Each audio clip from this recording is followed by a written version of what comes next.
doing, guys? Been a while, hasn't it? And yeah, sorry, been away. So a lot of stuff going on, just stuff getting in the way, so I've not done it. But back, a little bit of a rebrand as well. So the Pedalworks name's gone.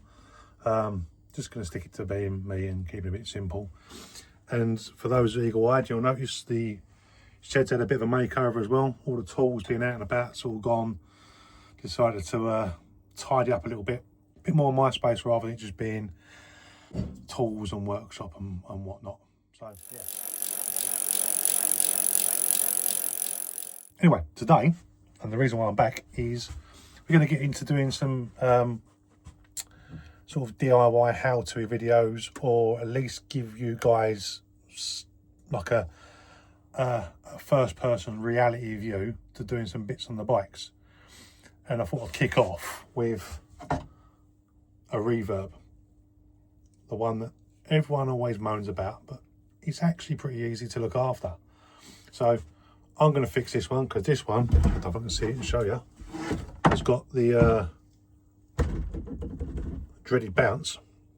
I will share in a link below to the SRAM document that is the proper blow by blow of how to strip, service and put that together a reverb. You are going to need some specialist tools as well. We'll draw them in. Here they go. Which is these jobbies here. They're about the only specialist tools you really need to do these. Everything else you can kind of muddle along with normal hand tools. They're not mega expensive. I think you can even get them on Amazon. If you just look up for a reverb IFP tool, get the one you need for whatever post you own, and away you go. But what I'm going to do now is I'm going to just quickly pull this one, get the seat off of it, and I'll show you how to identify whether you've got an A1, an A2, or a B1 or a C series reverb. Because obviously you'll need to know that to know what one to order. Right, back in a minute. Now, before I get into stripping this down, a little tip for everyone for a bit of good reverb husbandry, looking after it and make sure it lasts for as long as possible, and to prevent the scoring and wear of this in here, because inside there is one of the bushes, which you'll see shortly, and there's another one inside the tube here. They need lubricating, right? And I know what we're like. We get carried away and we ride every day and we throw the bike in the shed, garden, garage, wherever we keep it, and we keep riding it until it goes wrong. But if you do this, these things honestly last years, right? So just every few weeks, do this, right? Trust me, it'll work, right? And all you'll need is an adjustable spanner, a little straight pick, and buy a tube of this gear, Slick Kick, right, from RSP.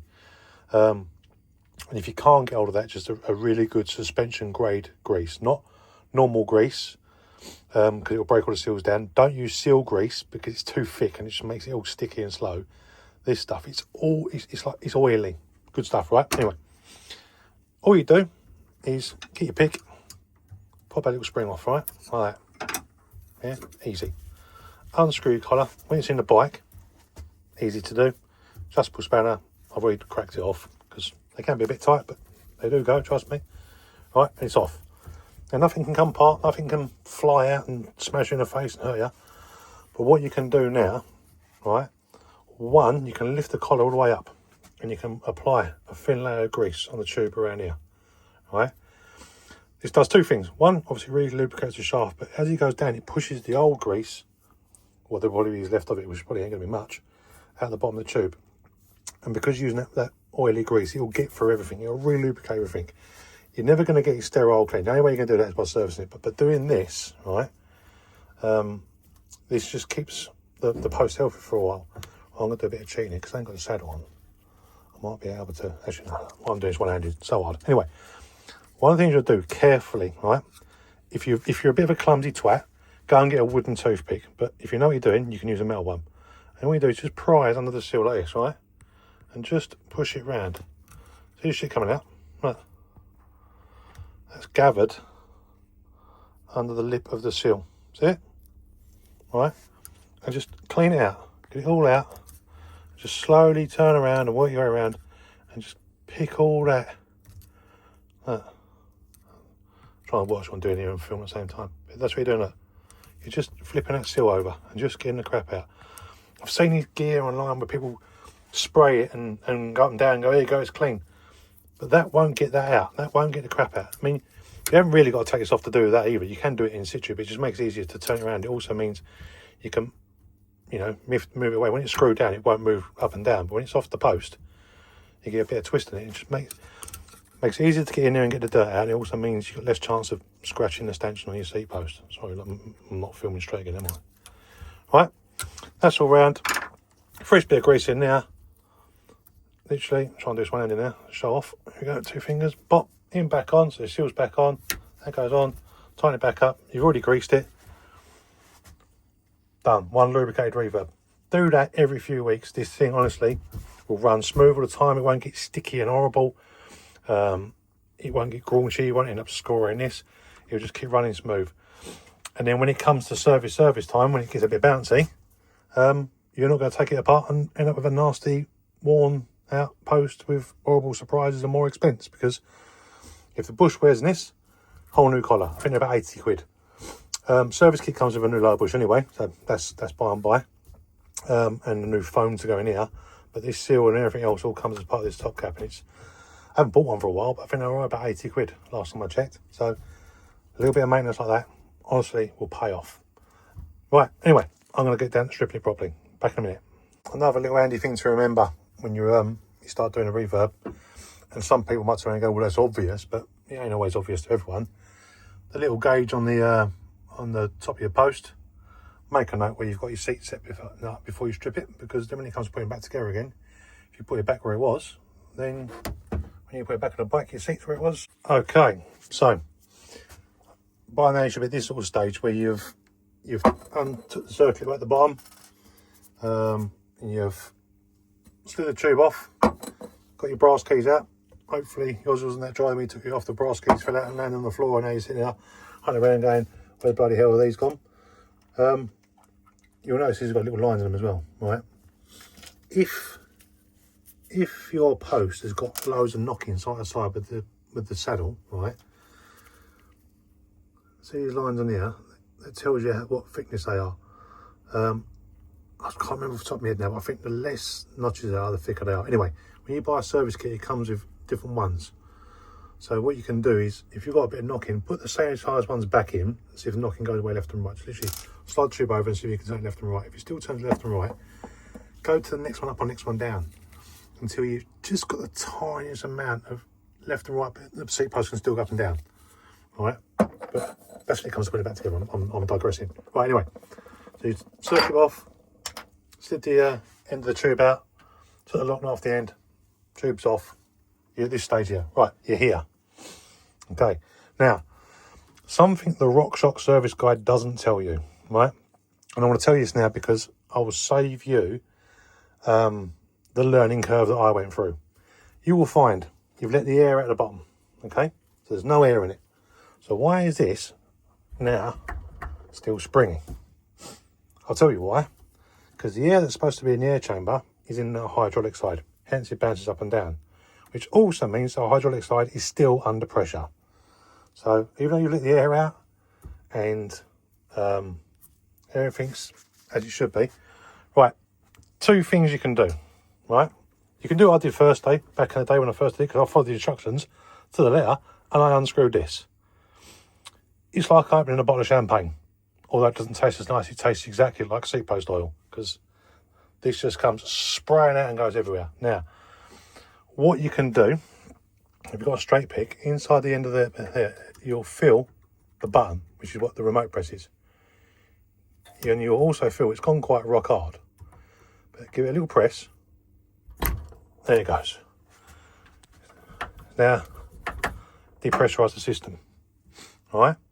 I'm not saying you're not going to get as much blowout from here, but by doing that, you've allowed the gas to get back around the other side of the relief on the piston inside. Okay, so it's not going to be nowhere near as bad. If you just unscrewed it earlier, it literally would have gone everywhere. We might still get some, and I'm going to show you as I unscrew it, just to give you an idea of what you're heading in towards. But that will just save you a load of mess. Trust me, I've been around the block a bit with these. All right. Oh, and in case anyone wonders what's this about, don't worry about getting one of these. These will just make your job easier. You can grab the post by the two edges on here between the vice. All right. Or if you ain't got even one of these, get your bike stand and clamp it around there like you would do if you're holding a bike in the air, and just hold it upside down. All right.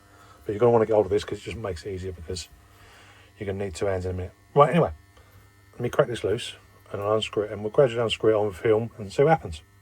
Right, back in a minute. There we go. So I've cracked it off, wound it off. You can see there's a few threads there. I'm going to unscrew it now. Yeah. Can feel it getting loose. Now, this is either going to prove me wrong. Alright, right, that's now loose. There you go. It's chopped up a little bit. But I have not got a face full of oil, which is what we want. And there you go. If you've unscrewed out without pressing the button, which is the bottom of this, see that port there?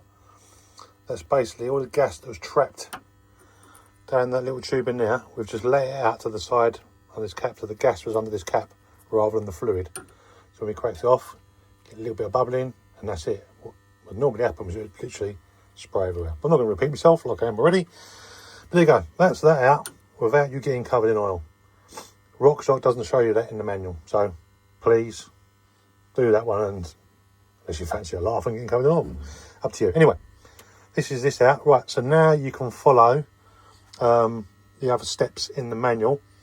One thing I'm going to show you though, right, now, if you're blessed with having a compressor, then I'm going to show you a neat little trick. If you're not, you're going to have to use a zip tie trick, which I'm not going to show you what it is because I need to leave that tube in to do my next little piece. But what Rockshox to do is to pull the tube out and then stuff a load of zip ties down so it goes under the IFP, which I don't know if we can see it.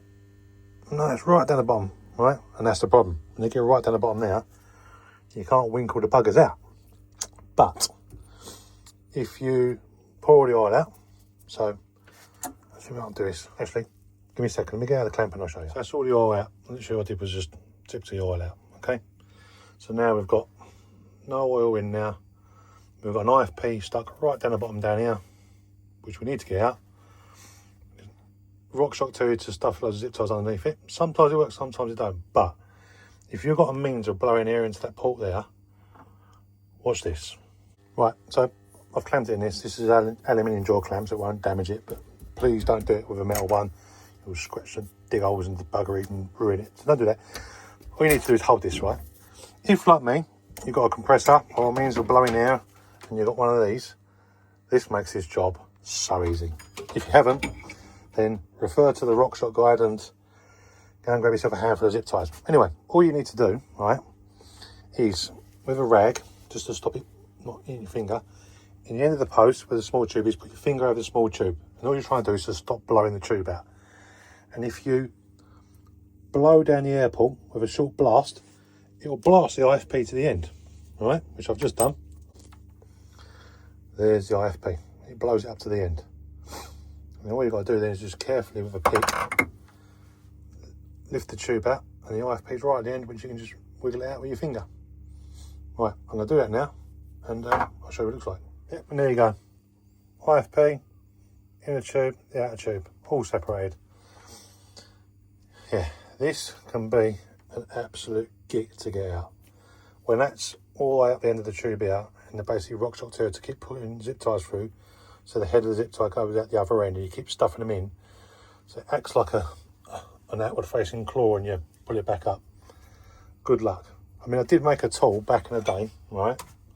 Let me show you. Let me see if I can find it. It should be... I'll tell lies to myself, I'm going blind. I found it. So, I made this tool, right, back in the day. For all you fishermen out there, you'll know what this is. It's a bang stick. But what I did is I machined like a hook in the end, right? The whole point being is you could put it down the tube, put it under the IFP, yeah, like that, and then pull it up. Which, the reason why I've still got it is because sometimes even with the air, these things don't want to go. If these have not been serviced and not been looked after, and all the lubrication has gone inside, these things get themselves well and truly stuck. And I have to resort back to the old one. But most of the time, the air trick works. So you can either use the zip ties or get yourself a bank stick and make yourself a little tool. It just makes it easier to get this out. Right, another little hint for you. That's what we should call this. We should call these hints and tips, shouldn't we? Right, when you're putting your rubber seal in this, when you're replacing the seal head, right, you can sit and use a screwdriver and all this, but your seat post actually comes with an installation tool. And I can't remember if Rockshox says this on there, but get him started, take the metal spring off, right, get your outer tube upside down, it fits perfectly over the top, and then just push it in. Simples. Right, there you go. Carry on. Okay, so we're up to this bit now, and the wide amongst you have probably noticed this. I use Rockshox dynamic seal grease, which is what all the new posts are built with, but like I said earlier, you can use slick kick to build these, but the dynamic paste inside just seems to last a bit longer for the internal stuff. But that grease I was mentioning right at the start, this is this bit here. You can use either. They're both as good as each other. Anyway, IFP. So you've pushed your IFP in. You've greased all the insides up. Hopefully that's in the manual still. So grease the internal tube, clip it in, and then you've pushed the IFP in. Now, if you've got an A1 post, and you're building and rebuilding, if you've still got an A1, welcome to the Heritage Club. But you're going to need one of these, right, which is the old school IFP tool. So if it's a stealth, it tells you there. If it's not stealth with your pipe on the outside, that's a different video. A2s, Bs and Cs and everything else now have this tool. I'd say it's new, it's not actually new now, it's been around for ages, with the measurements on it. If this is an A2 post, it goes in 30mm.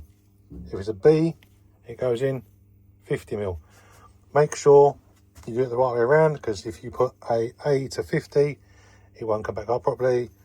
If you put a B to 30, chances are you'll pop it because you'll over compress it. Or it could be the other way around. Now, another handy trick, if you are still not confident with idea on what post you've got, you can actually find out on the SRAM website the model number of the post there.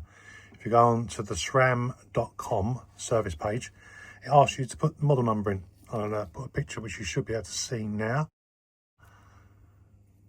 And add that in, and it will tell you what your post is. So I know this is a B1, okay? Remember now, but either other. So this is a B, when that's a B, that goes in there, and you can just wiggle it around and it will go. All right, now what I do with these, which I can't do with one hand, is I just gently tap with a screwdriver, which is over there, until I get it down to the 50mm. If you try and push it by hand, chances are you'll go down the bottom and you'll go too far. But if you just gently tap it down with a screwdriver, get it to your 50mm, and then you're in the right place. Ready? Like this. Ta-da. So you're at 50mm, job's a good one. Now, you're going to fill up with oil and basically do the reverse of putting it back together. Right. I'm going to do the same. I'm going to fill it with oil, I'm going to put it back together again, do all the procedures that you're going to watch on the, or see on the SRAM guide. And then we're going to get to the sort of next bits that I think are important. Yeah, when I say important, when you first put oil in there, you're probably going to get fizzing. See these? It's all the air bubbles that are stuck in all the bits you just had apart. This is where you're going to have a cup of coffee.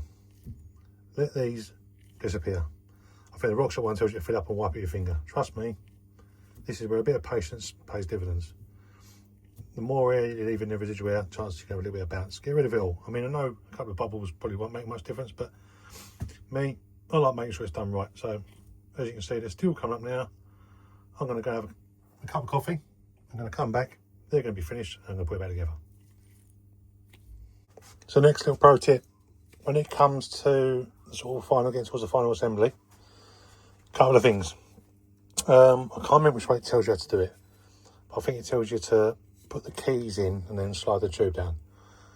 That's how you used to do it. I'll tell you now, that's the crap way, because the keys will fall out, they'll end up on the floor, end up with greasy, dirty keys that you'll try and clean and re-grease and put back on together again. There's an easier way. Right, so first things, when you get to grease this pre-assembly, little is better. So you just put in like a small coating over everything, over the bush, over the inside sleeve, yeah. You're not going mad, you're not coating it and, you know, oh, I'll throw loads in there and it'll last forever. It will just become slow and sticky and it'll be really bloody horrible. You put a little bit in there, and if you do that and then do the tip I told you before about every now and then taking the collar off and adding a bit more in, that's the way to go. Make sure the back of the seat post, which is when you look at the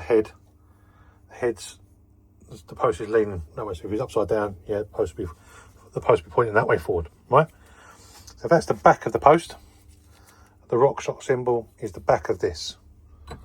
Drop it down, slide it over the key, right? So now you're there. Now, if you leave the notch, the keyway, literally just cover like the first couple of mil. And when it comes to putting the keys in, right, you can put them in like that, and they don't fall out, right? So you just literally you're just slightly locking them in, yeah, like that. Got so hard to do one-handed, and do it the whole way around, yeah. So back one, you're just gonna sort of push it up the back of the tube like that. You clip in, and then see if I can do the same for this side, like that. All right, so the keys are in like that, and they don't hit the floor. They don't get tough and covered in dirt. They're all nice and greased. They're all in, and everyone's happy. And you slide your lock-in collar up, do him up, and put your bump stop and your air filter over the end. Yeah, just they slide over this and put them on and away they go. And then basically put it back together. That is nigh on done, which is what I'm about to do now. So all being well, your post should all be back together. You've got your air in it. No more dreaded bounce. So you're winning, right? Last thing you can do is put the saddle back on. Now, little reverb keys. You've done these before. These can be a pain in the arse because you're trying to hold it in the top of the saddle and it's moving around and these keep falling out. Little trick. Doesn't make it massively easier, but it helps. Stick a little bit of grease in the end of there, and when you put them in there, they stick. Yeah. Right. You can move it around then, and they don't fall out. Last little hint for you.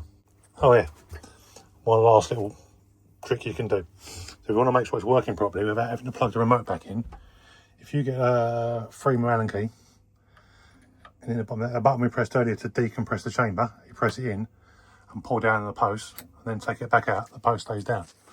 And then when we put it back in again and give it a push, there you go, back up again. Nice and quick.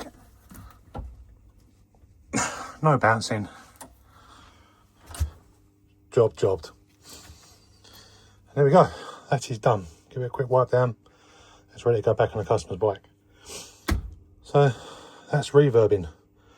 If there's anything I've missed or anything else you want to know, drop a comment down below. If you want to see more, do the usual likey, subscribey, YouTubey thing that everyone does. And yeah, that's reverb. Next video is probably going to be sorting out my X2. So on my bike, I've got a bit of slurpage, which they're known for. And the eagle-eyed of you will see there's already one stripped out the back, but this one's very, very broken. And we're going to do a bit of a DIY on how to fix the slurping. That's next video. Reverb done. That's me done. Have a good one, and I'll catch you all soon.